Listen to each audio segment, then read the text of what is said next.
Hi guys, welcome back to OTTB on Tap. Today is going to be our very first official episode from a question that we queried the Facebook group OTTB Market using answers that you guys provided us sort of condensed down to a list. And we're just going to talk about these in sort of a very conversational way today and give you our feeling about some of your very interesting answers. The question was, what is the one thing you wish you knew before buying your first OTTB? Emily, you want to take it first? You know, I thought about this a little bit, and I think that the biggest thing that you need to decide, and this actually is more about you as a person than the horse, but you need to think about your tolerance for risk. When you say risk, what do you mean exactly? I guess I mean your buying style and what you're buying and how much you're spending. Like, are you the type that are going to be okay if you purchase a horse sight unseen and maybe there's something slightly different about it than you thought? Maybe something, maybe it photographed a little bit different. Maybe it's slightly different in size. There's a risk that you might not like riding it. There's a risk with all horses. There's a risk that, it could get injured on the trailer on its way to you. So there's a lot of things there. And then there's a lot of bigger issues that we'll delve into here. But I think that learning your personal kind of style for how to deal with risk and what you're comfortable with ahead of time. How do you feel like the representation of known vices plays into that risk? Well, vices are a little bit tricky. I think it varies state to state, but there are certain vices that must be disclosed by the seller, depending upon what your state you're in. And a vice can be cribbing, weaving, or stall walking, generally speaking.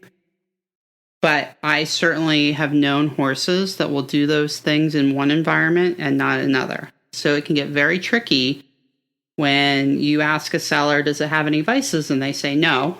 And then the horse ships to you, and the first thing it does is start cribbing. You go back to them, and they say, oh, it never cribbed with me. Right. And you're like, well, that's not true, because it's like cribbing my whole barn down. But I have actually seen that personally happen. I've had horses that will weave in one scenario or one stall or one barn, and then you take them in a different scenario, different barn, and they've never done it. So that can definitely be tricky, but it's something that you need to take into consideration for sure if you're boarding, and making sure that your boarding facility can accommodate a fresh off the track thoroughbred and all of the things that may or may not come with it. For me, I think we were talking about this a little bit off mic, but for me, it would be, I was riding my whole life. I'd always been pretty horse crazy, could never have a horse of my own. And I didn't get my first horse until I was 32 years old. And it was a 4-year-old, unraced, but track trained off the track thoroughbred. And so I would answer this question like, you don't know what you don't know. And what I mean by that was that I've always been somebody who is so interested in learning and researching and wanting to know how to do everything kind of the right way and the proper way. And I was lucky enough to be in an environment and surrounded by horse people that really and truly held my hand for the first year or two of owning that horse. Now, he was particularly easy and he had a very good brain, even though he hadn't officially raced. His track trainer described him as, quote, lazy like his son-in-law. And he was pretty lazy. But at the same time, he made me really and truly learn. And some examples of that are he had some of the worst feet, and I hesitate to even say anything about feet right now because that's just a rabbit hole that we're going to probably go in and out of throughout this podcast's life. But I learned how to deal with a horse that has thin soles. I learned how to manage nutritionally a horse that has bad feet. I learned how to work with a farrier very closely to ask the right questions and to allow them to explain their processes to me so I could see the long-term picture in the horse's hoof care.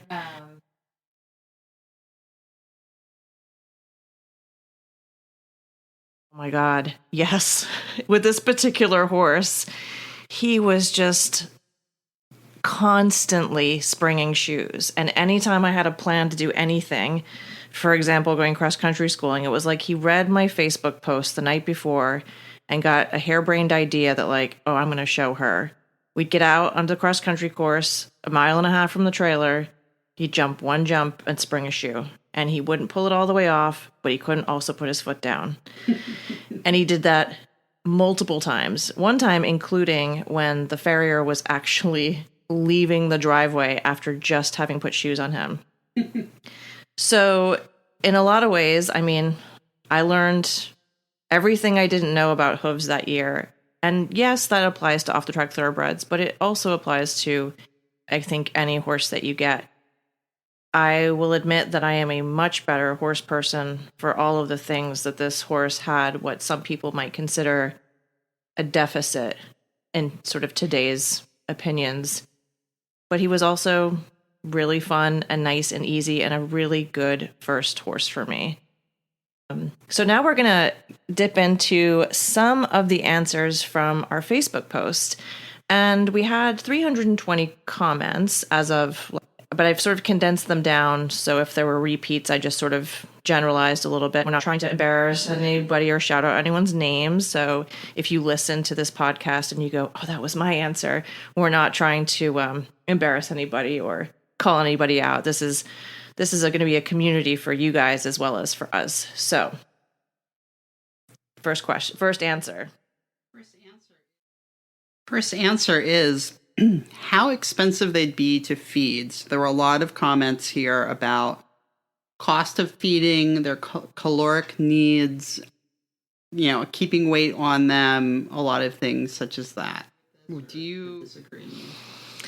I think it's tricky. I think that, like, on a really broad level, I think that, they're a specific type of athlete at the track.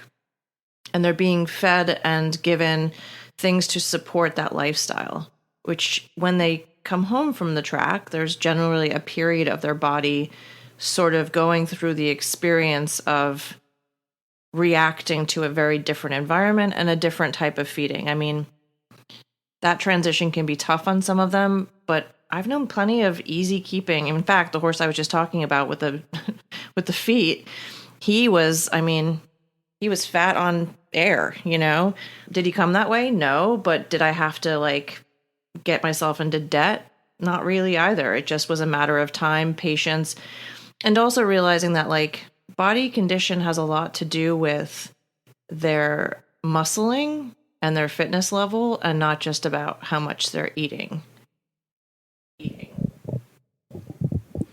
I would say, to chime in here, having run a stable with probably over 20 off-track thoroughbreds and then other types of horses as well, I think that overall the OTTBs needed a lot more hay, particularly in winter. Yeah. They did better with hay, higher quality hay.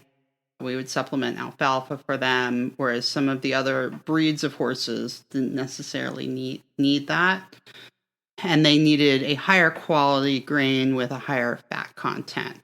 Now, that's not all. And I think that's something to keep in mind as we go through all of these questions is that, and it's something when we were looking through the answers on the group page, is that invariably somebody would say something like this, and then there'd be 10 people saying, well, mine, existed on air. Well, of all the thousands of thoroughbreds in the country, I would argue that in general, they are more expensive to feed and maintain weight on, particularly in that kind of straight off the track transition where their body is changing, their routine is changing, and that first full year. After that, they probably become much closer to what your average horse in the country would cost to feed, but not always. That's tricky.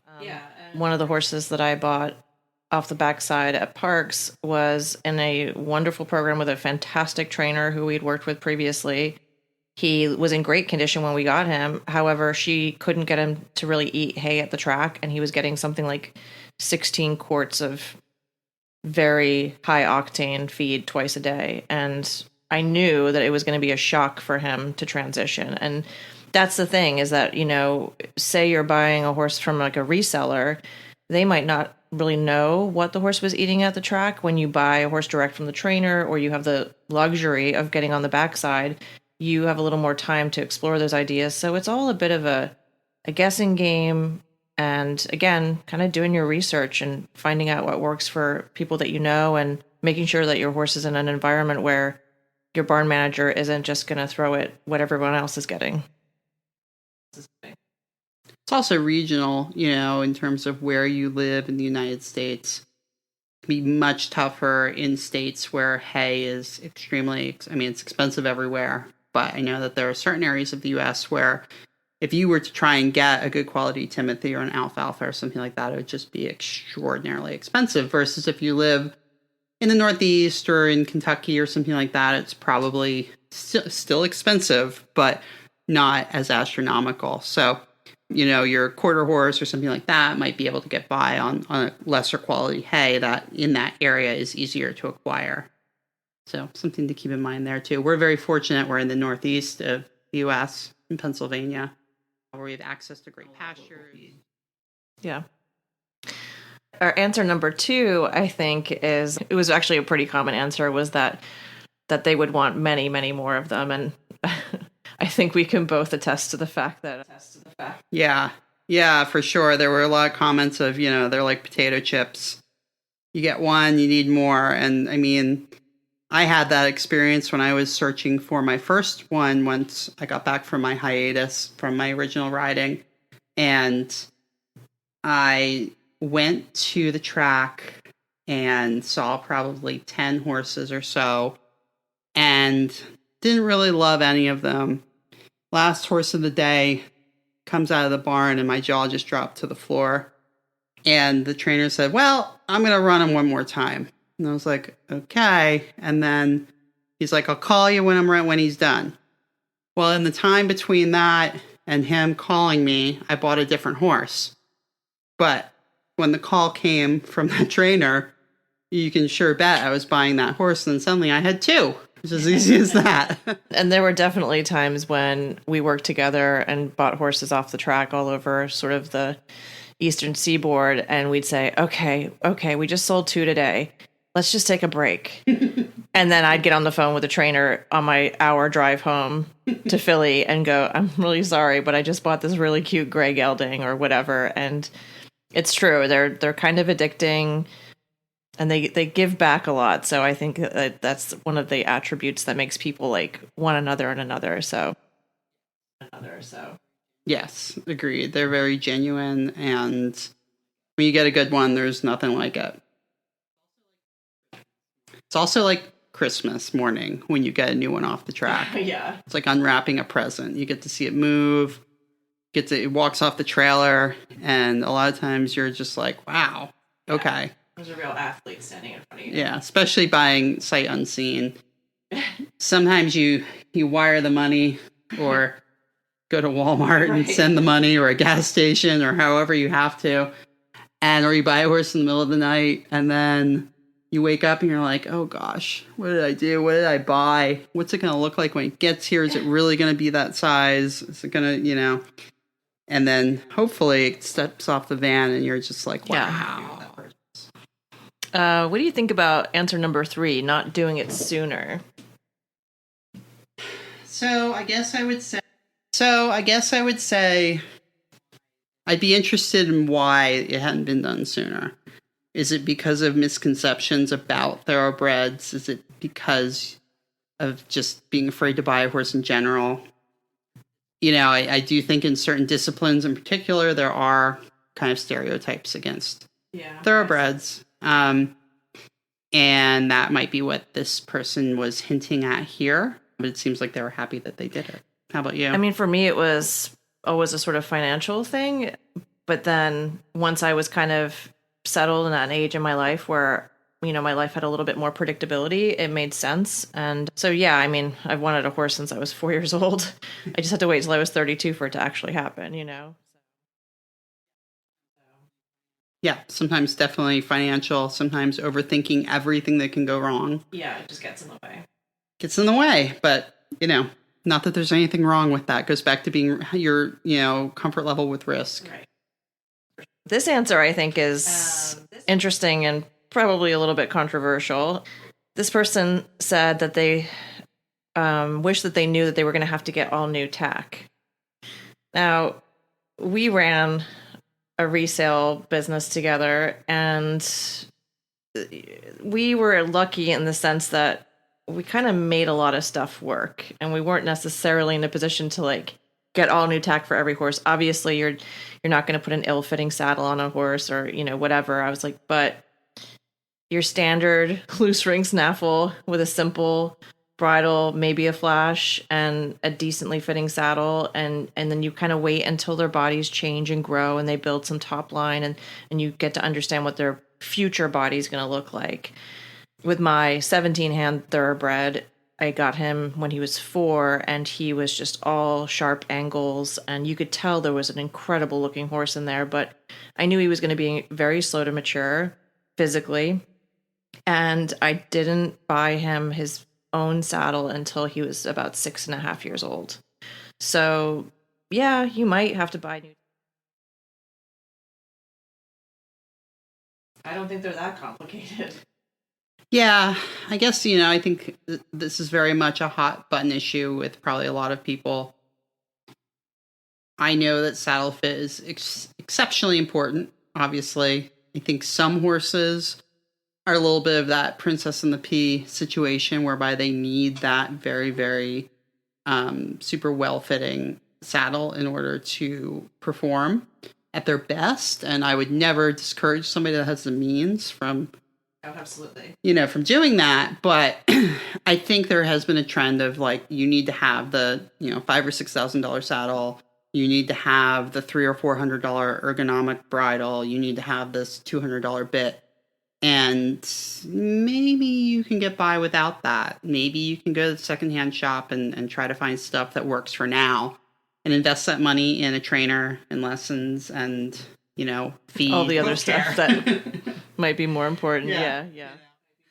I mean, definitely open to challenge on that. I think there's going to be a lot of people that say otherwise. But in my experience, with a lot of thoroughbreds, most of them are okay with tack that fits kind of, off the rack and with some like minor customization that you can do. I don't have any experience with this next answer, but I can sort of relate it to something that we had experienced from buying straight from the track. This person said that shopping the last books of the Keeneland sales can get you a really nice horse at a bargain price. And I can only relate to that in the sense that like when the meets close at various racetracks, you can often find horses that are eagerly trying to get off the track because the trainers are closing down for the winter. And so if you're a little savvy and you don't mind the risk, you could get something from Finger Lakes or another track that's closing down and the trainer's just desperate to get the horses off the track.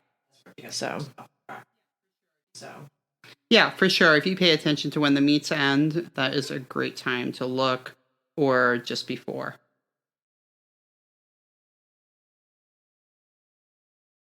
This next one's a little controversial, and I'm curious to see what both of our opinions are about this, but it's whether or not your horse really needs letdown after its career at the track. What do you think?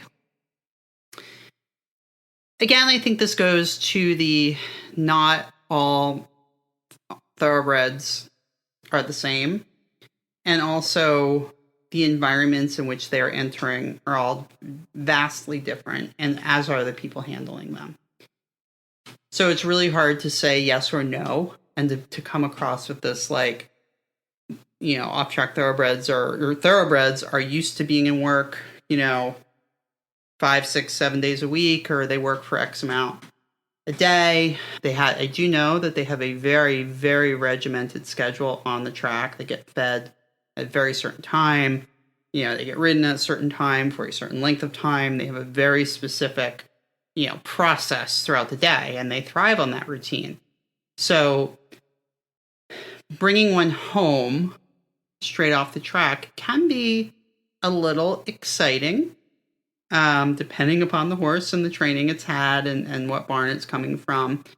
Things like transitioning a horse to turnout that hasn't been used to it, being turned out with other horses, and then also diet changes, farrier changes, and sometimes these are colts that need to be gelded, so you have to think about that.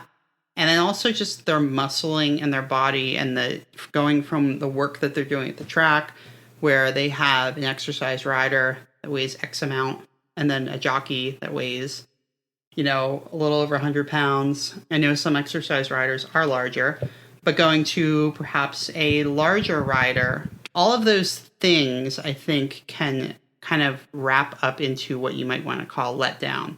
I do know that there is a school of thought where you should take that horse, pull its shoes off, and chuck it in the field for a year to let it learn to be a horse. And that might work for some horses in some situations. But a lot of people are taking a horse from the track to a boarding barn, and suddenly it's on group turnout in a 10-acre field. That could be a lot of shock to the system.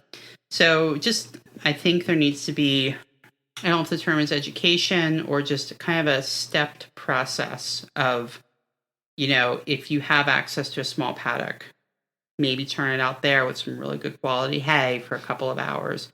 Gradually turn it out with, one or two horses that are, not combative, a little lower on the totem pole. Let it make some friends. A lot of them then become very, very, very attached to those friends. So there's a lot to deal with there. I know that was kind of a complex answer to this, but I feel like it's definitely case by case, and it depends upon who bought the horse, who's taking care of it, and their experience level on top of the horse's individual personality.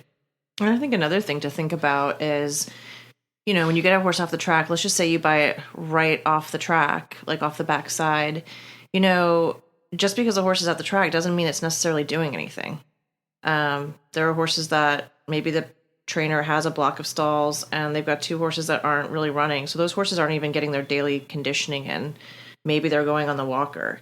That's a little bit different than a horse who just ran a couple of days ago. And so you don't often know that information. I mean, you can access some of that information, but it's just important to realize like they're just not all going to react the same way. And I think that one thing I would say about the whole letdown turnout process is that I think some people would be really surprised to know that like thoroughbreds can get a little beat up in turnout. Like they're not used to like going out with a group of horses and yes, when they were yearlings, of course. I was like, but maybe they've been to the track for 6 years. Like they're not necessarily getting that kind of lifestyle. And there's just a lot to consider. And I think you're putting the horse first and you're thinking about, the decisions they're going to make or the ones they're going to make poorly, then you can set them up for success down the road for sure.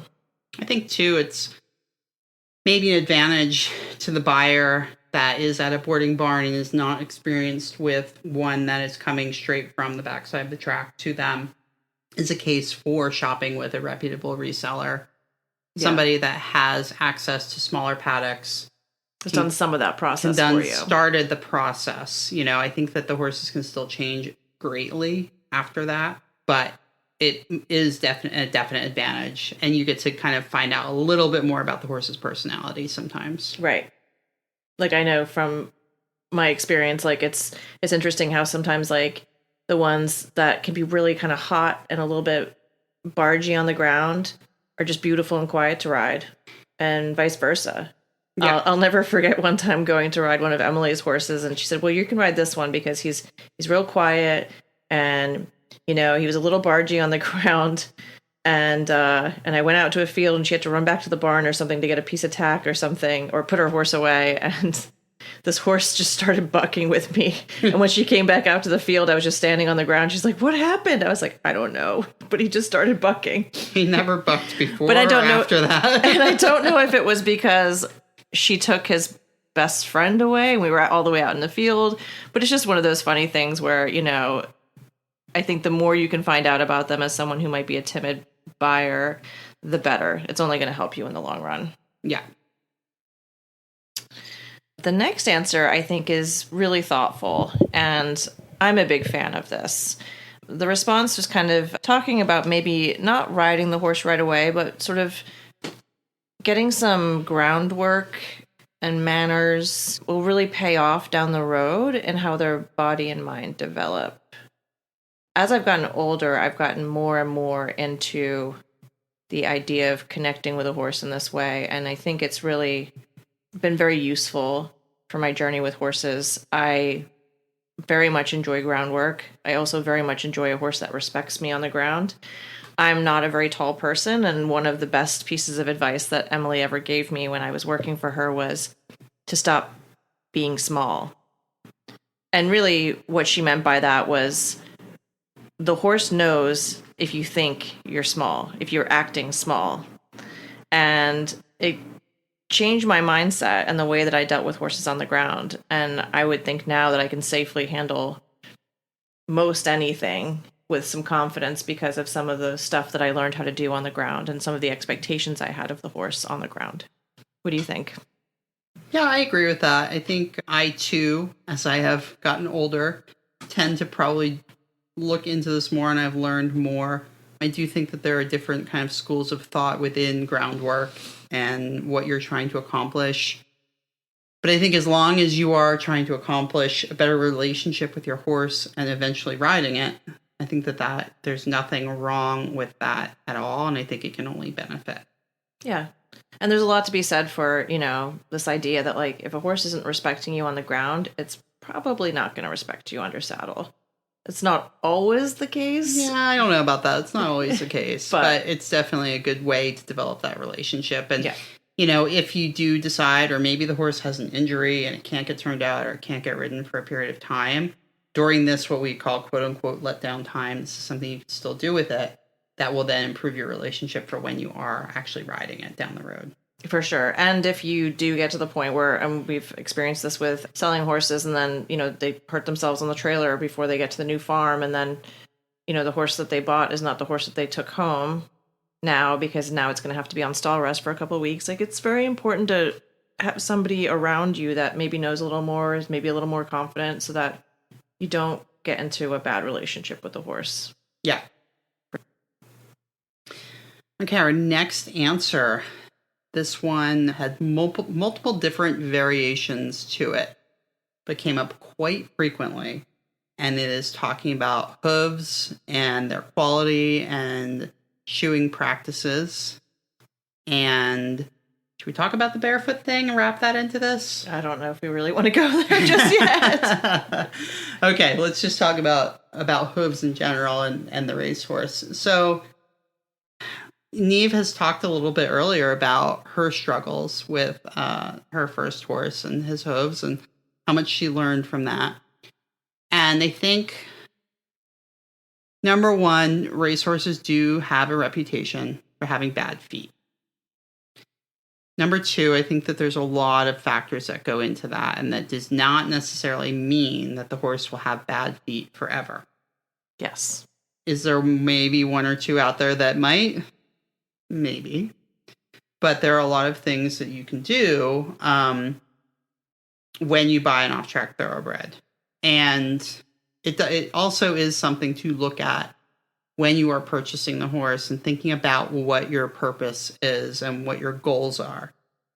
If your goal is to resell the horse immediately or to immediately start riding and competing it, then you're probably going to want to get a horse with the best current hoof quality that you can, meaning that it is shod very well, it is shod with heels, and it has equal, what would you call it, foot access ratio. Yeah. A lot of racehorses have one heel that's very low with a long toe and one heel that's higher and the hoof is more upright. Not necessarily a club foot, but this high-low syndrome can really kind of wreak havoc on you for a little while your farrier tries to sort the feet out. But number one, a good farrier should be able to, over time, make the improvements that you need for the horse to have good feet. What do you think, Neve? Yeah, I mean, I think when you're looking at a still photo of a horse or a horse in front of you, I mean, you can, look all the way around the horse, look at the, you should really and truly know what a good foot looks like. And you can't compare a thoroughbred foot shape, angles, and all of that to really any other breed. They are a different foot, I think, and they're shod differently. They're shod differently at the track, and so you need to educate yourself to know, does this foot look like in a little bit of time? The toe could get pulled back a little bit, that the heels can contract a little bit, and you can pick up the foot, you can look at the sole quality, you can get an idea of, maybe how the walls feel and things like that. But if I were a first time buyer now, I would probably have a conversation with my farrier. With the first horse that I spoke about, it took about a full year for him to grow a really nice quality foot. And I think the biggest lesson with feet is that most everything can kind of come around. With some exceptions, and that patience is definitely your friend in a situation like that. I actually would pull his shoes when the ground was really soft in the winter and use boots to ride him, and paper chased him and did all kinds of different things with him just so that I could allow him a little more time to grow a little more foot. And I think that patience is probably definitely the biggest contributing factor there. The other thing I would say here is, if you're currently in a barn where you don't really interact with your farrier, which is lovely if you have a barn that sets up your farrier appointments, holds the horse for you, or gets the horse for you, and you just write the check, you may want to see if you can schedule your time with your farrier before you buy a horse off the track and talk to them about if they have experience with horses, shoeing horses that have come off the track. Oh, yeah. And what their advice would be, because there's a great variety in farriers, and it's better to have one that has transitioned a thoroughbred before than to have it be a learning experience for them. Yeah, definitely. Definitely.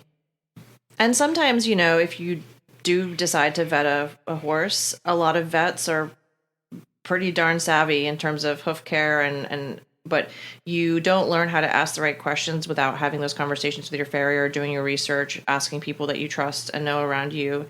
And it is something that, like, during your pre-purchase exam, your vet can help point you in the right direction and may even want your farrier to be present to talk about the horse's hoof quality. So, and potentially x-ray. Yeah. Okay. All right, next one. That they will continue to grow. Sometimes a lot. Now, I have to say, this has never worked for me. I'm very tall. And I think when I first got back into horses, the first horse I bought was only 3, and he was quite butt high. And we're like, well, he's just in a growth spurt. He'll grow. Guess what? He didn't. And he stayed that shape. So I personally have not had the experience of buying one and then having it grow rapidly. I have heard the stories. And keep in mind, if you're buying something that raced, if it's 2, 3, or 4 years old, it can definitely have a couple more years left to grow. And it will definitely fill out. So you can kind of factor that in too. Yeah. I will say that with my last thoroughbred, who, when I sold him, he was 17 hands. Well, at least he was the last time I measured him, because I stopped measuring him. I want to say he was 16.2 when we got him, which doesn't sound like a big difference, but I'm 5'6", and he was very narrow and very angular when I first got him. And when I sold him, he was 1,300 pounds of solid muscle with a massive top line. And you felt like you were on top of the world when you were on them. So there's no guarantees with that. Yeah, I guess that's another way to put it. If you buy something that's 15.3 and you're like, it'll grow to 16.1, well, it might, and it should, depending on its age. But you can also look at the parents, and if you know how big they were, that should help kind of figure out how tall the horse should be when it finishes. Yeah, definitely. I feel like the next answer came from a lot of different directions, and I just kind of condensed it down to a very simple sentence. But this is that they can be walking vet bills. And I would just like to say that that is every horse. Yeah, I think every horse has the potential to be a giant vet bill. I think that it kind of maybe comes from your frame of reference and, at what phase of like post track you're getting the horse. Have I had off track thoroughbreds that constantly get injured? Yes. Have I had non off track thoroughbreds that constantly get injured? Also, yes. But keep in mind that if you take one that hasn't been turned out and straight from the track and you chuck it in a giant field with 10 other horses, well, guess what? It's going to probably get beat up. It's probably going to run the fence. It might run through the fence. It might jump the fence. It's probably going to lose its shoes. It might step on a clip, and then it might colic because it's so upset that this happened to it. So I think that has to be taken with a grain of salt. I don't know if there's ever been a study statistically looking at breeds of horses and seeing which ones cause the highest vet bills. That I would be curious to see. Would be curious. Yeah, if anybody has any metrics on that, please reach out to us. Yeah, I would be very interested in that. Now, if we're talking, now that's purely injury that I'm talking about, or like, a stress-induced colic. If we're talking about things like ulcers or other kind of issues that are common in thoroughbreds, then that might be a higher instance than other types of horses. Again, I don't have any data on that. And one thing that I'll just add here is that, again, and maybe I'm sounding like I'm going on and on about this, but that I think that learning about medical care, how to treat nicks, cuts, basic like little things that pop up so that you are not having to call the vet every 5 seconds for stuff. Having your horse in an environment where your barn manager is the smartest person in the room and not one of the boarders. You just need to have... Sorry. Well, I was in a barn in South Jersey where I knew more than anybody at the barn, and it made me feel very, very like worried that, and my horse actually got cast at that barn and nobody knew how to recognize the signs. And that was very stressful. And I swore I'd never put myself in a situation like that. Like knowing that I can go to the person in charge and say, please look at this leg for me. What do you think we should do?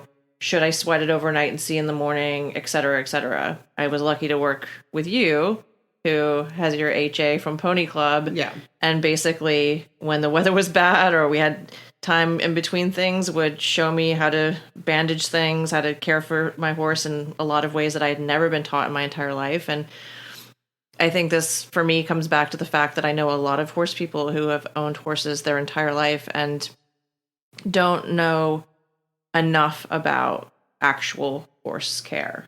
And that's not to insult anything about them as a rider or somebody who loves horses. It's just something that you can sort of see that delineation amongst people sometimes. And it always surprises me a little bit. So yeah, I think you can save a lot of money with just knowing how to properly apply standing wraps and wound care. And knowing when not to panic. Yeah. That can be hard as like a new horse owner, and knowing that, again, we're not giving any veterinary advice out or anything like that, but just knowing what looks normal, like knowing what your horse's legs should feel like, knowing how to feel for heat or a digital pulse or, just some basic stuff so that you're not always going to 100 every time, your horse comes in a little off. A little lumpy leg. Yeah, exactly. Well, this plays very nicely into our next answer, which is the subject of ulcers. Oof. And somebody suggested factoring that into the purchase price and letdown time, which I thought was an interesting idea. Yeah. If you haven't dealt with ulcers, you will. Again, I'm not a vet, but from what I think I know, when you have a horse that's on a super high grain diet without access to grass, as most thoroughbreds at the track are, that can be a recipe for ulcers. Also stress and being in that environment with that type of, usually it's a high octane sweet feed and not a lot of fresh grass. So I think it is definitely a good idea to consider ulcer treatment into your plan with your horse. And yeah, I think the other thing to remember is that like horses don't just get ulcers from like negative sources of stress, like in the sense that like think about it in like a human sort of way. Like I'm a highly anxious person and my anxiety can be paired to me being happy excited about something and also worried excited. So sometimes when a horse is like a horse that travels a lot and really loves to go out there and compete, sometimes that excitement, which is not the same as worry, can create those conditions in which ulcers can end up popping up. And that you might have a horse who's totally fine when he's just right off the track, but then you start putting it into work, you start taking it places, you start asking it to do a couple things, and maybe it internalizes its worry a little bit, and you start noticing some differences in its personality. Maybe it starts getting a little hot or spooky, and that's uncharacteristic for the horse. And knowing how to sort of look for the signs of ulcers and then knowing how to go about treating them is really important. And as someone who experienced this with one of my previous horses, he acted strange for a week. I had him scoped at New Bolton, which we're so lucky to live right down the road from New Bolton Center. And it turned out he had pretty bad ulcers, and he was just a very stoic, sweet horse that tried really hard. And luckily he was insured. And my insurance very graciously covered the treatment, but it was all out of pocket.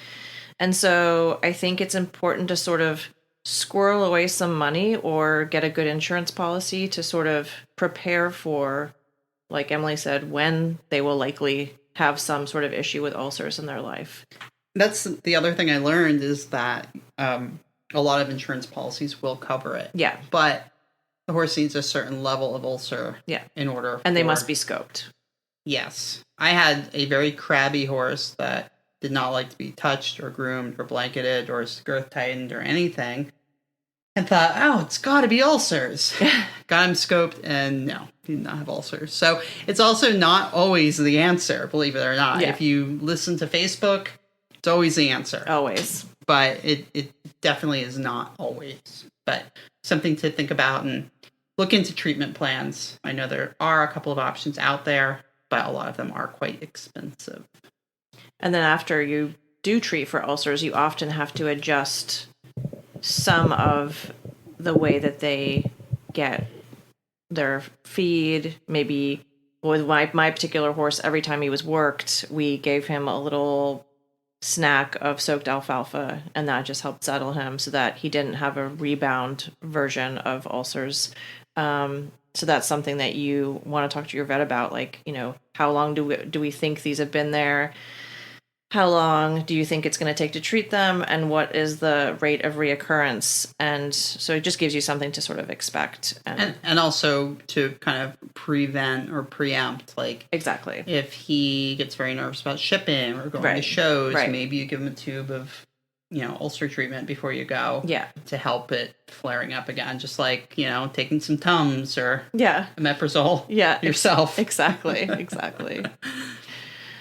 We sort of touched on this already, but I think this is very controversial, and I think that sellers and buyers feel incredibly serious about this in a lot of ways, but it is that sometimes turning down a horse with vices means you're missing out on a horse of a lifetime.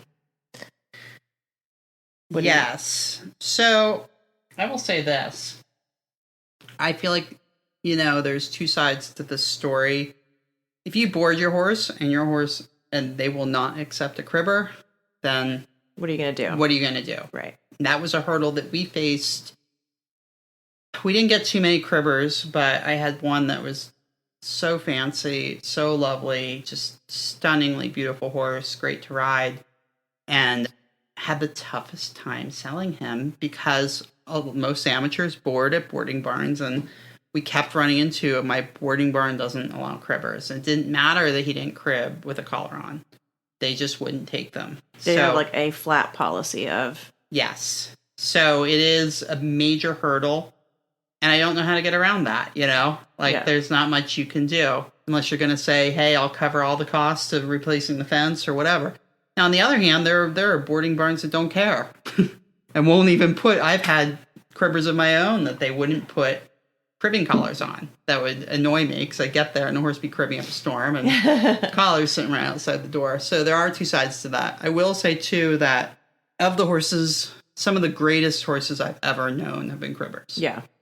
And I think throughout history, some of the greatest event horses have been cribbers. Yeah, I think that's something we're going to try to touch on in a later episode, is just talking to some of the biggest, most well-known off-the-track thoroughbreds and find out a little bit more about, like, sometimes it's like that quirky thing that actually makes them such a good athlete. Yeah, I mean, who knows how they are related, but, the same thing with stall walking or weaving, can drive you nuts. But sometimes those are just great horses, and that's just like something that they do. So it's all about management as best you can and finding the facility that can deal with them. Yeah, absolutely. We combined a couple of these answers just to sort of generalize this, and we might go into another episode about this at some point, maybe speaking with a vet or somebody in the veterinary profession. The answers were X-ray the back, X-ray the hocks. They're worth all the bad X-rays because they're all heart. So I've purchased horses without a pre-purchase. I've purchased horses off the track from trainers, sight unseen. Again, it's risk. I have done full pre-purchase exams on horses. For me, it was always about what job do I want it to do and what is sort of my threshold for maintenance. X-ray is just literally a snapshot in time, and sometimes it's good to know what's existing under the surface. So for my current horse, is actually an appendix. He had done a lot in his life. Blasphemy. I know. How dare I? I mean, come on. He was related to Secretariat after all. Okay. LOL. He actually looks just like Secretariat too. But, he was 14 and he had competed up through prelim but hadn't really had any maintenance. And so for me, my limited knowledge of quarter horses, I reached out to a friend who knew them really, really well. And she said, as a baseline, do his front feet and his hocks. And that's all that I did during that pre-purchase. But for me, it was ask people around me that know. And when I sold my big thoroughbred, I x-rayed him nose to tail because I wanted to have that information available as a baseline for any potential buyer. He was not inexpensive, and I wanted to make sure he was represented to the best of my ability. I think it's a little case by case, but I think if it's going to make you feel like you can sleep at night, x-ray the whole damn horse. Yeah. This is a hot button issue for sure, especially when we start talking about backs and now necks. Right. It seems like it's always trending a little differently over the years. Yeah, it definitely starts trending differently. I would say, in my personal experience, of the horses that I vetted and I x-rayed, I already knew there was an issue. Yeah, so you're just trying to, it's like a fact-finding mission. So I was sort of proving to myself that I shouldn't buy the horse because guess what? There was an issue there and I sort of already knew it. Yeah. But a lot can be hidden in like deflections and that kind of stuff. So you have to really... And I'm not the average buyer as well. I was just kind of reflecting on that personally. Or if I didn't x-ray it and then found there was an issue down the road, sometimes I was like, gosh, I was thinking about x-raying that. I really should have.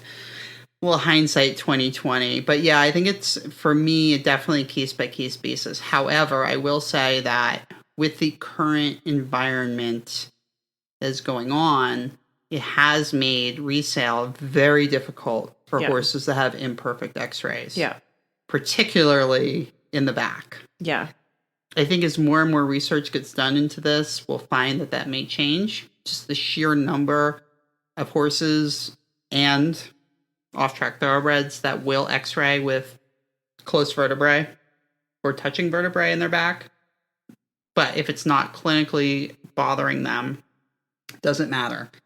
And as Neve said, I think that's a future episode where we get a real expert. Yeah. Maybe a couple of them. Like because maybe a guess couple what? of They them. all don't agree either. Exactly. Yep. A lot of them don't agree. And then there's also the issue of if the feet are balanced, does the back get better? Yeah. So all of that plays in. You really have to look at the horse The big as picture. a whole in the big picture and know what you're looking for. I will also say, ding, ding, ding, if you're looking for saving some money, if you're willing to purchase a horse that has some x-ray imperfections that you know that you can deal with for the level that you are going to be looking to do, you can get a really nice horse at a big discount.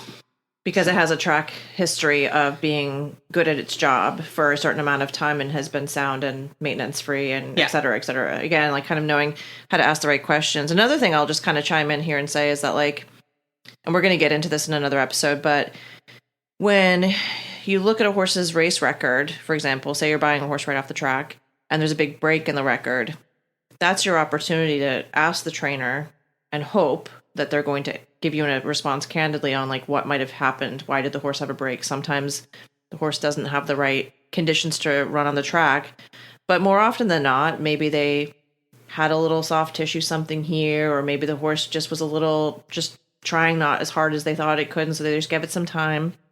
But they might be able to tell you something like, oh yeah, he came in a little sore on his left, whatever. And then you go, all right, well, I'm definitely going to x-ray that.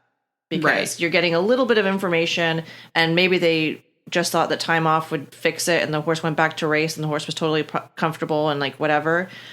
But that's a little bit of like it's a little hint that like maybe look into that a little bit more. Yeah, and you can also, and we'll get into this later, but look up the race records and see what happened in that race. Yeah, you get a little more detail in the chart and find out if was there an issue. Not always, but sometimes. But sometimes you can look at that and kind of put the pieces together and then sort of decide if you want to proceed, if you want to do a full pre-purchase with x-rays and what x-rays you want to do at that point.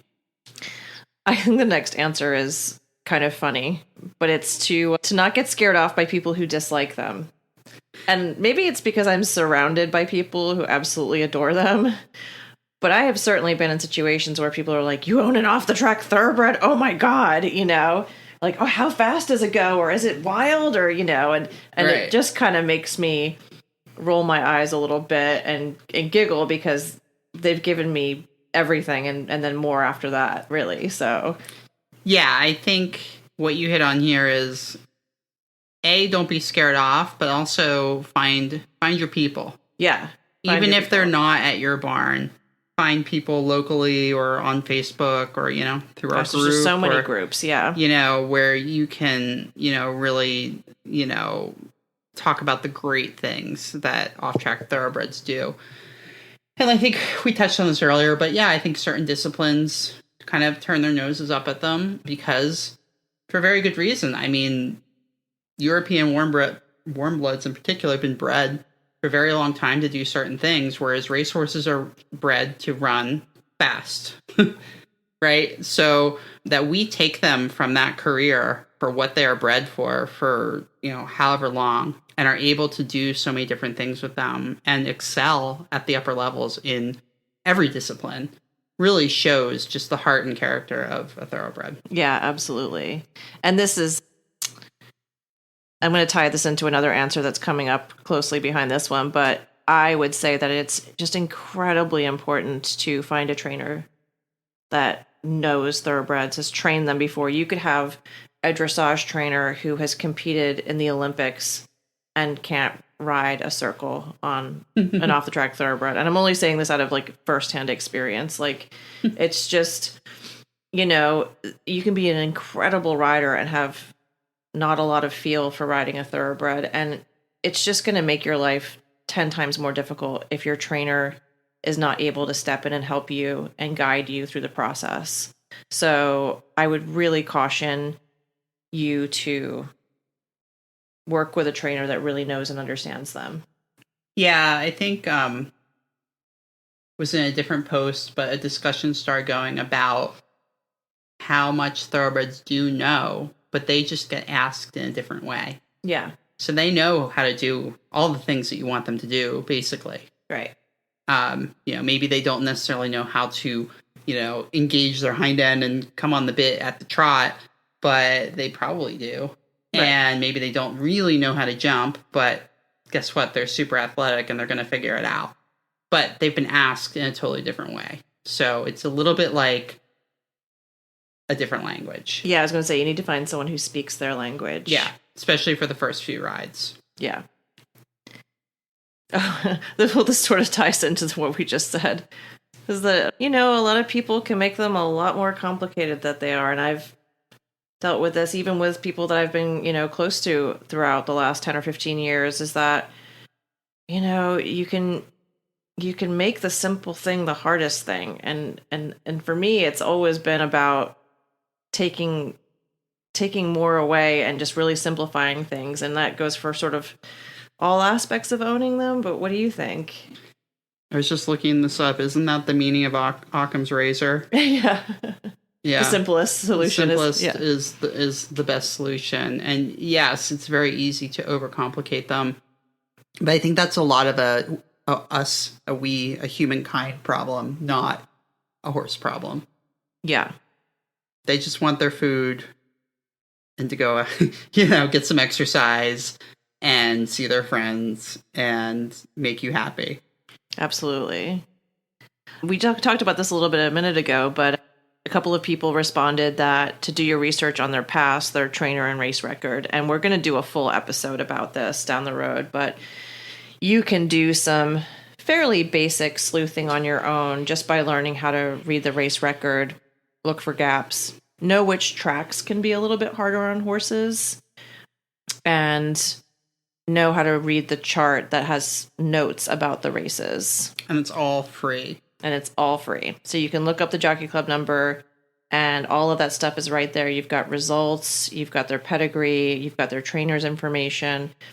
I don't recommend trying to track down the phone number of a trainer unless it's been given to you by an organization. Yeah. But yeah, you can, if you start learning how to read that information, you'll get a fairly good baseline. It'll start giving you some information about bloodlines and consistencies that you kind of see across the board on certain types of horses. Yeah, absolutely. You want to take the next one? Yes. So do a pre-purchase exam and use it as a benchmark for what you want to do. So I think this is very interesting. I think we'll have an episode down the line of, 2 PPE or not 2 PPE. Yeah. And obviously we always recommend the PPE, but you have to go into it with your idea of risk and with a clear idea of what your actual goals are. Everybody wants an upper level prospect. And that's great. And I understand why. But most people are competing at the lower level. But most people don't need an upper level prospect, and nor do they really, really want to ride one. Yeah. So understanding that and realizing having a good relationship with your vet to say, hey, you know what? It's got a little this, it's got a little that, but it flexed really well and, it was sound on pavement and it's been doing X, Y, and Z. It's in full work. You want to go novice, I think that we can make this work. Maybe it needs a little bit of maintenance, maybe not. But just having that kind of as a baseline for the future.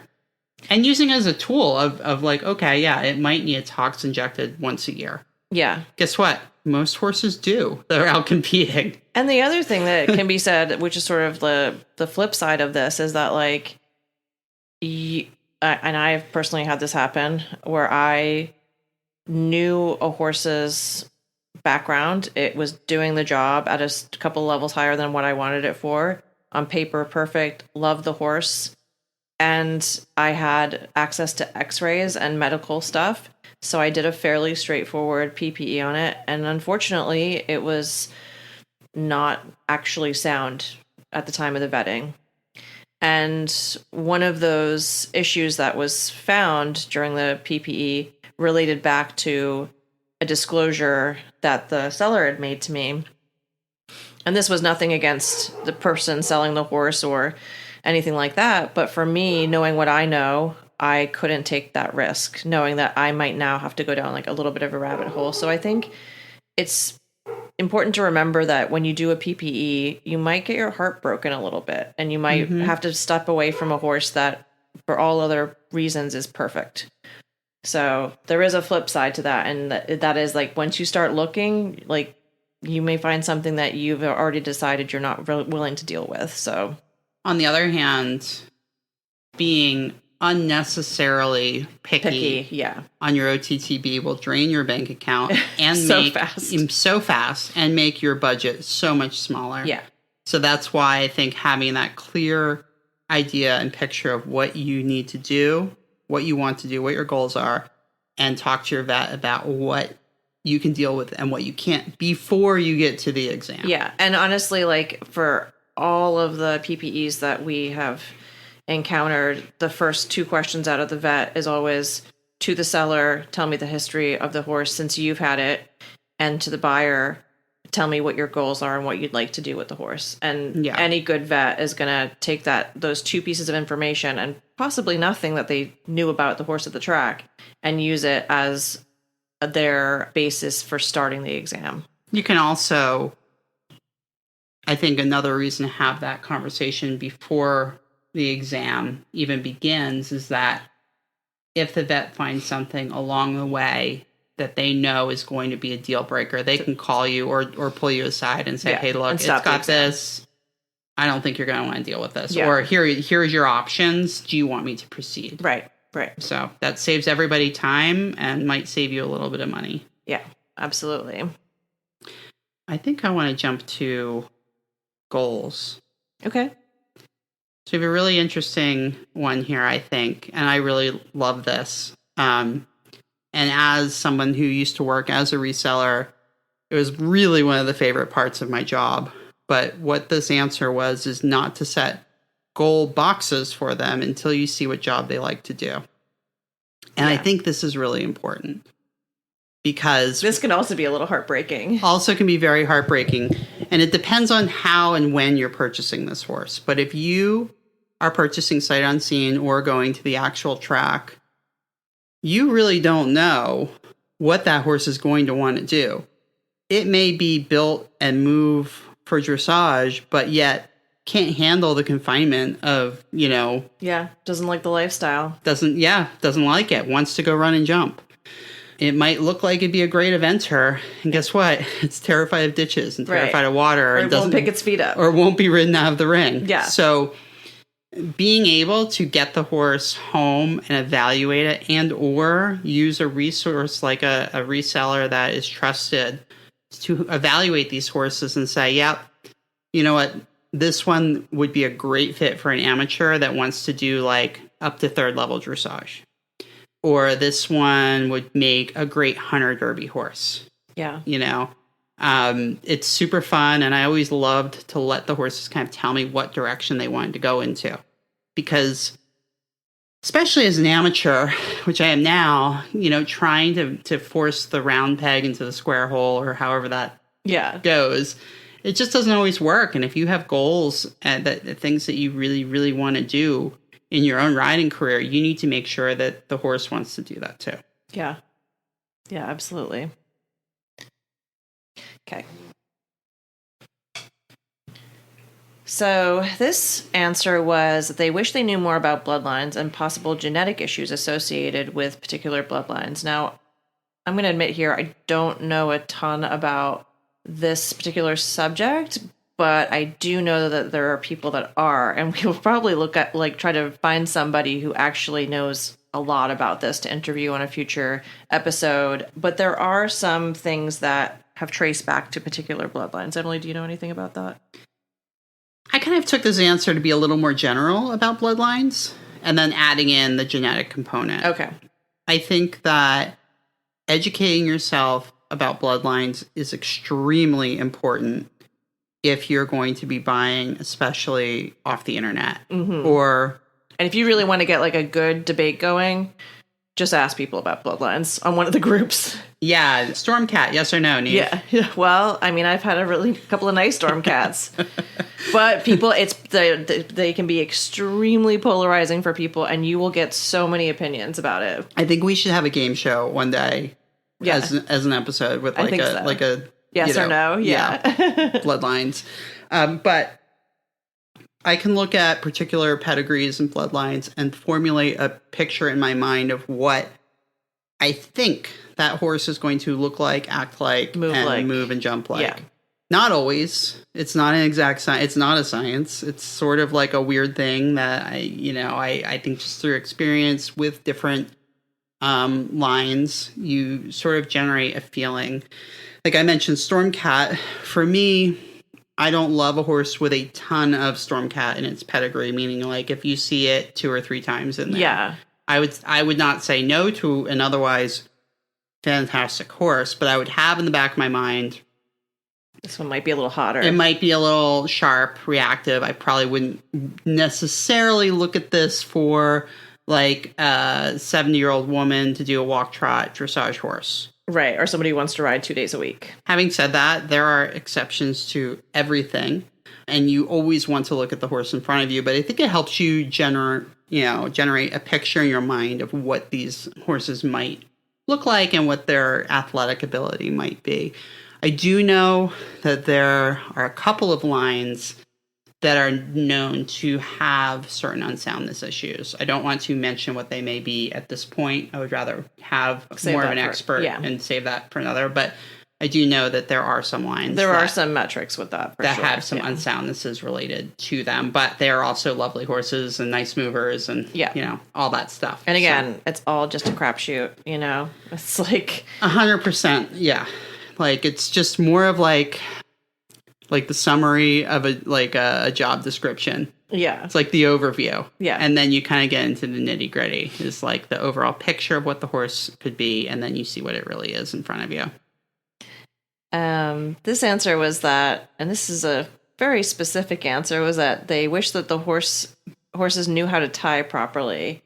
And that's interesting. I think they're referring to cross tying, and because all the horses, I would say all with a little asterisk next to it at the track, are taught to tie single tie. They single tie in the stall. In the stall. So they have a wall behind them. Right. And they do tie usually on a walker, and some of them will fool around and be silly and goof around, but they are used to that type of restriction, and they are used to being led by a single person. Yes. And things like that. However, you get them home, don't think you're putting them in the barn aisle, like on the cross ties, and with nothing behind them. With nothing behind them. It's not going to work out great. Now, some of them take to it almost instantly. Yeah, some of them feel a little bit of resistance, and they just stand. They stop moving their feet, and they get it real quick. But if you don't set yourself up for success with that, you're going to end up with a horse who learns how to break the cross ties and will maybe make a habit of it. Yeah, they'll do it for fun. Which is not fun. Yeah, something that I could suggest here would be to start with something solid behind them. So maybe if you have a wash stall that has it's like a room, and then you could put them in there. Like a bay, yeah. And then they learn what that kind of side to side feeling is. You could also do it in their stall while you're tacking them up. Most of them are tacked up in their stall, tied at the track. So that, and or groomed. So that might be their comfort zone in the beginning. Yeah, and if you're going to be in a barn, a busy barn aisle with a bunch of people coming and going, like they're not used to having somebody going under the cross ties and around them, passing them with another nightmare. horse. No. Yeah, you're going to have a real situation. So sometimes just single tying them in a stall for maybe the first month or two, and then taking the time once they've settled in and gotten into the routine and teaching them how to respect the cross ties. Yeah. Works out pretty well. Agreed. I'm going to jump ahead to one here, and then we're going to go back to one because I think they relate. What I want to jump to is how you should have an understanding of conformation and how that will play and what your goals are with the off-track thoroughbred versus what that horse's actual past injuries are. Yeah. They said that sometimes the conformation can cause you more hurdles with a second career than an old injury. So I think that being able to evaluate the conformation of a horse is paramount when you are selecting an off-track thoroughbred. Really any horse. But from the experience of looking at a couple of photos and a crappy video taken, like, you know, on an angle of the horse trotting, like on like a potholed wet driveway, and then choosing to purchase that horse. Yeah. You have to be able to learn the mechanics of the horse and how it should be put together and what that means. So it's, you know, I think it takes me back to Pony Club with our confirmation books and all of the ratings and all of that stuff. But you can learn a lot with online resources, different confirmation articles.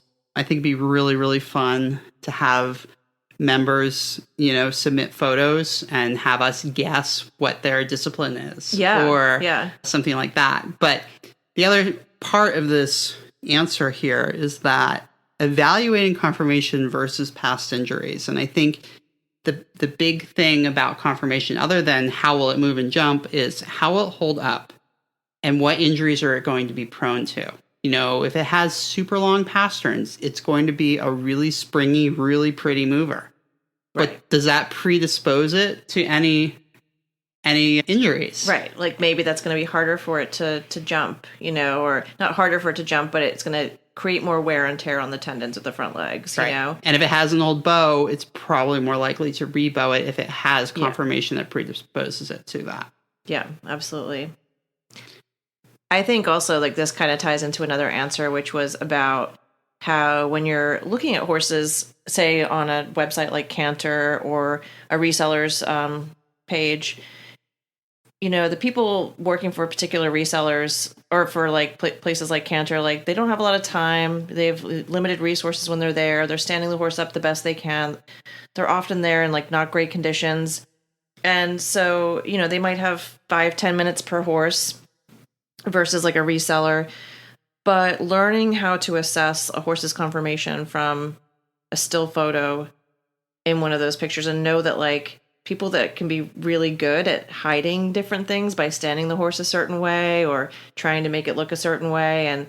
And so to sort of echo what Emily is saying is that like it's important to know what to look for in those photos and what might be sort of being misrepresented a little bit in those photos as well. And not necessarily misrepresented, but maybe overly represented too. Yeah. You know, like if you want to be a show hunter and it show off its really long neck, well, there's a way that you can, you know, a certain angle that you can photograph from that's going to make that neck look maybe a little bit longer than it might look in real life. So I sort of like to equate it to just doing some like geometry and math in my head in terms of like the proportions of the horse and then take into account how it stood up. And also on that note, if it's not stood up perfectly square, can you sort of rearrange in your brain how the parts should be? Yeah. And, you know, this is kind of a funny anecdote about the two of us, but like as long as we've known each other and still to this day, we send each other horses almost every single day. Listings. We're not looking for horses, but it's like, what do you like about this one? What do you like about this one? And it hones your eye. Like you don't get any better at doing those types of things if you don't just look at hundreds and hundreds and hundreds of horses. Yes. And videos. You know, the videos that we have bought horses from have been bad at times, but you have to be able to hear the rhythm of the trot. Yeah. Or we've seen a horse take 5 steps and said, that's the horse. Let's put it on the trailer. That was an exceptional one. Yeah. But, you know, if you can hear the clear rhythm, then, and you can hone your ear to, you know, there's hundreds of these videos online for free. And what an uneducated person might see is maybe the horse is like tossing its head and being a little bit wild. But if you watch the video and you just listen, if you can hear for equal footfalls, that will tell you often a little bit more about the actual soundness of the horse in a lot of cases. So, all right. What one is next? There is no such thing as a perfect horse. What do you think about this, Neve? Are you saying it because I currently have the perfect horse, or? Nope. I think there just isn't. My perfect horse that I have right now, he is by far the most perfect animal that I've ever wanted. But, he is spooky about silly things, or he hangs his head over the door and pins his ears because he's silly, or, I don't know. There's just like a lot of things like that you can talk yourself out of because you're like, well, it has to be gray. It has to have this. It has to have bling on it, and I think a perfect horse is the one that you ride and every day you're like happier for it. Your life feels full because that horse exists in your life. That for me is a perfect horse. Yeah. Right. I think for me, approaching this from like the angle of buying something off the track, I used to have like this kind of strike system. I was actually thinking about this today. Whereas if a horse had one strike against it, I would generally buy it. Yeah. That's actually a really good way to do it, I think. Because everything's going to have something wrong with it. Yeah. I think. I think so too. But, like say buyers in your area don't love a certain color of horse. And this horse is that color. That might be a strike. But it's sound. It doesn't have any vices. It's a good size.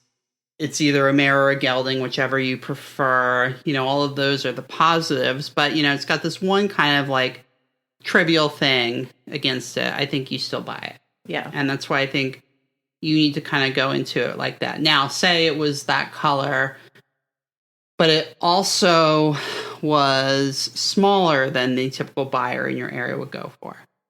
Then it had to be exceptional in other areas. It's got to have an exceptional brain. It's got to be an exceptional mover. It's got to have an exceptional pedigree, etc.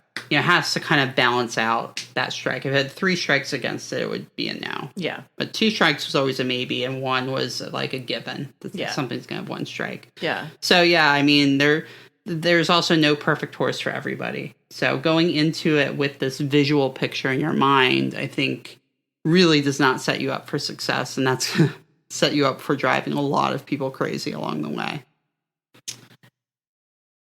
I want to talk about this answer to this question, which is that they can be bargain bin show horses. I think the story of how I got my horse now is really special because if it wasn't for my last thoroughbred, the horse that I have now would not be in my life. And if I had one singular piece of advice for anybody on a budget who looks around and sees people with really expensive horses and wonders, like, I'm never going to have that. Like, everybody seems like they're just going out and buying these really expensive horses, is that sometimes playing the long game is the way to find your way to that experience. Like, if you get a nice thoroughbred off the track, get a good trainer, and put some quality time and money into getting that horse trained, you might have a horse that nobody could afford 3 or 4 years down the road. I was lucky with my last horse to reach out. I did a lot of the training myself under the guidance of Emily, and then I reached out to a professional once he got a little bit more opinionated. And I got a record on him with a pro, and then I got a record on him with an amateur. And I wanted to create a lot of value in the horse so that he could potentially be my show horse. Now, at the end of the day, I just kind of wanted something smaller. I know. Can you believe it? And, he was the fanciest thoroughbred I've ever sat on and taught me an awful lot. But at the end of the day, like I sort of like paid for a really expensive horse on layaway by spending my time with a horse that just needed training and just needed time. So if you have a little bit of patience and a little bit of imagination, I highly recommend that way to go. Yeah, absolutely. I'm going to combine a couple here. One of these says that brakes and steering aren't always fully installed. We have some good stories about that. And then the second one is that they only know how to go in one direction. Actually, I'm going to add a third one to this. Okay. That getting on is sometimes the hardest part. Woof. So these 3, they only know how to go one direction. Getting on is sometimes the hardest part. And brakes and steering aren't always fully installed. This goes back to speaking their language. So if the horse has been in a race, that means that riders can get on it, that it can be ridden, that it has gone onto a track with horses going in all different directions, with tractors and harrows and all sorts of stuff, water trucks, horses galloping past it while it's walking, all of these different things it has done. However, it has been gotten on while it's moving and a rider getting, chucked up on top of it. So when you decide that you bring it home and you're going to park it at the mounting block and climb on and maybe hit its butt with your foot in midair, don't be shocked when they don't love it. When all of a sudden it takes off and you don't have any brakes or steering. Right. I know there's a couple different here. Brakes and steering are different. They are not taught to... They're taught that when you pull back, that means to go faster. So like we were talking about the language, how it's opposite. Totally counterintuitive to the regular rider who thinks they pull back and the horse is going to stop. And then, what was the last one here? Oh, they only know how to go in one direction. This is interesting because they do know how to go in both directions. They train one way and they race in another. And if your horse is raced, it has gone in both directions. Now, I do find that like all horses... They're a little one-sided. Thoroughbreds can be a little one-sided, but I generally found it to be about 50-50 in terms of which one's more right-handed versus left-handed. They do know how to pick up both leads. Do a change. And do a change. You just need to know how to ask them.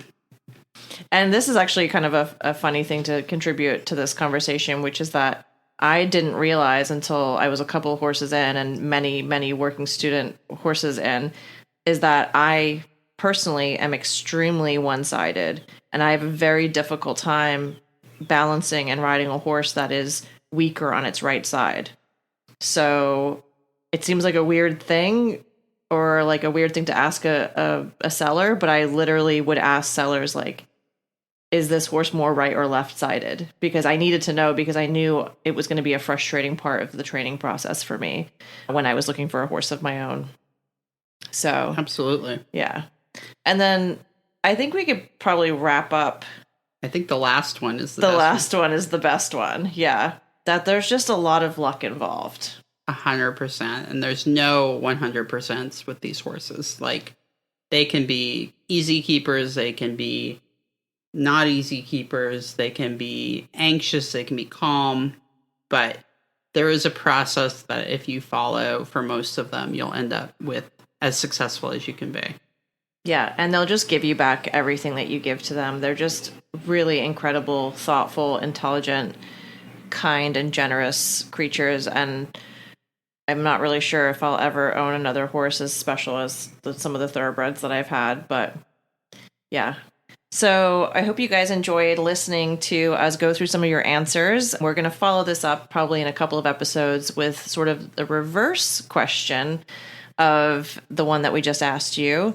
Reach out to us and let us know what you'd love to hear on the podcast. And if there's a specific issue or problem that you're having with your horse or a horse that you're looking at to buy, just send us a message or drop it in the comments on the Facebook group at OTTB Market. And we'll talk to you soon. Thank you.